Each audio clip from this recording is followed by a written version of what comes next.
What is going on, guys? Taylor Stuber with Locks DFS.com, bringing you my locks and sleepers for this 3-game Tuesday NBA slate, coming off another victory for Locks DFS, winning 14 of the past 15 slates. At this point, I feel like a liar. It's hard for me to tout our wins because we're winning at such an absurd rate right now. It's crazy. Just look at our members. Our members are incredibly happy. You can check my Twitter. I retweet pretty much everything that my members send my way.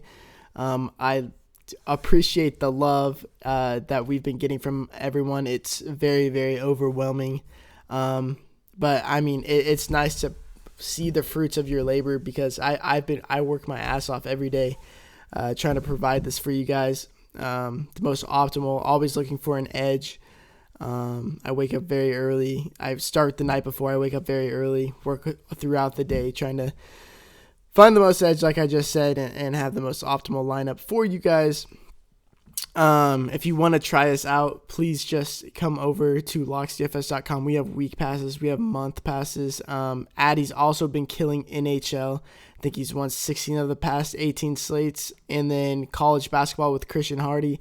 He's won all 5 college basketball slates that we've played. So yeah, we're killing it over here at locksdfs.com. Come join Locks Mob. Anyways, as always, please follow me on Twitter at Taylor Stuber. Just giving out some of my favorite plays throughout the day, answering questions for you guys, trying to help you guys win some money. And if you want a chance to win a video or win a subscription with us for free, all you have to do is subscribe, comment below with your favorite play of the day, and like the video. We will select a winner every Sunday, and it's valued at $250, and it's free to enter, so why not? Anyways, let's just jump right into it. So we got 3 games on this slate. Usually when the games are 3 or under, I suggest playing either just like GPPs or playing a bit lighter just because of the volatility of it. But nonetheless, I always feel confident on these 3-game slates. I think we've won every 2 or 3 game slate this year with ease, actually. I really, really like this slate. I think there is some edge to it. It's especially in this Cleveland-Charlotte game. Obviously, you would think it would be a blowout, but the spread's currently sitting at 7, and I don't usually like to predict blowouts and stuff because I think you can get yourself in trouble while doing that. And it's in the same vein. I don't like predicting foul trouble. I think you miss out on a lot of opportunities doing so. But in this game, Cleveland's just so decimated with injuries right now that it's hard to shy away from these guys, no matter how bad they are. Charlotte really doesn't play the best defense. They're going to be missing Michael Kidd-Gilchrist off the bench, which is a good defensive player. So a small downgrade to their defense. Over-under sitting at 219.5. Actually, it rose.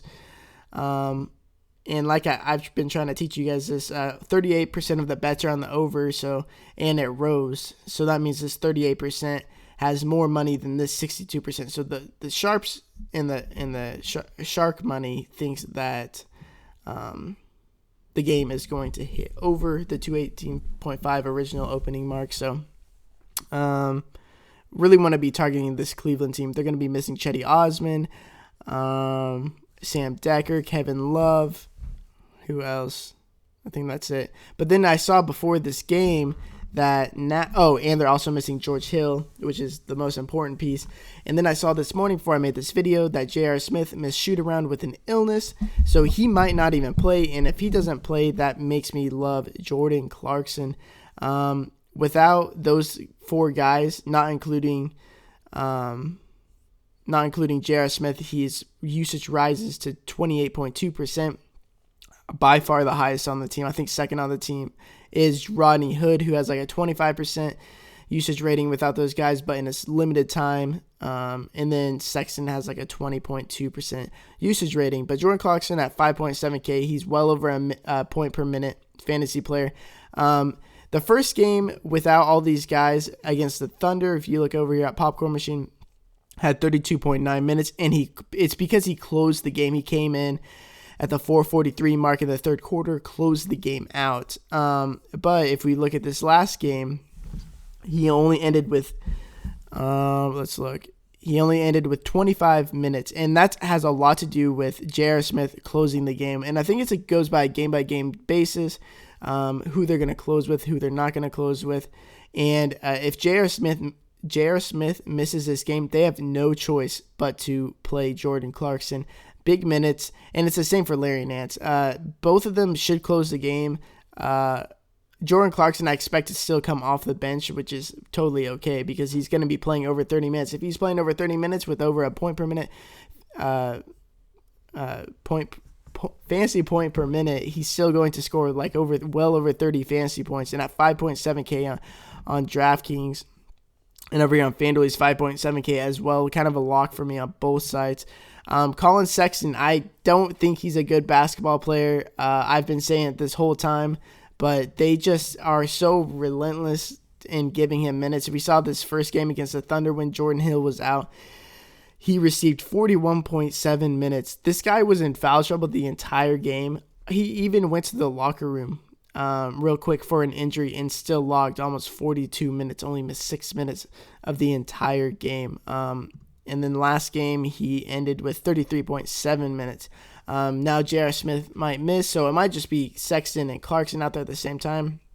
Kind of conflicting, but I doubt that they get, as long as the game stays close, Nance, Sexton, and Clarkson should each get 33, 34 minutes.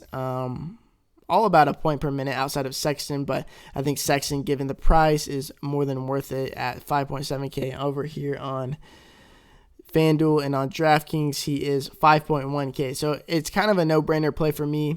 But like I said, I'll reiterate on it. Go into this expecting no blowouts. And I think you will do a lot better. I mean, obviously the games could blow out. But I think that's the mindset you have to have going into it. They rose the price on Chris Paul and Harden a bit. Nuggets play great defense. Could be to their detriment, but Melo's gone, so I think the game plays a bit faster. Like some players in this game, I think Gary Harris and Jamal Murray are some pretty solid plays. If I were to pay up for anyone tonight, it would probably be Jokic, because I don't think, as of right now, there's no like super value for me to get up to Kevin Durant. But in this game, I think I like Alex Len with no Deadman out again. I could go back to Spellman. I don't like Quinn Cook. I don't know why Quinn Cook was chalk again yesterday with Livingston and Draymond Green back is with Draymond back. And Sean Livingston, really, they closed the game with Livingston. Takes a lot of ball handling duties away from Kevin Durant and Quinn Cook with Draymond back.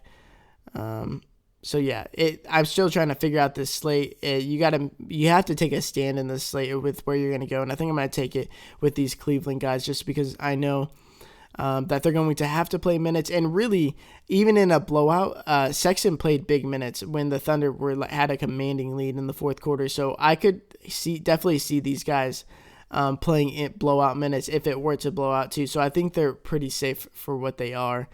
Yeah, so as always, please follow me on Twitter. If you like this video, please like it.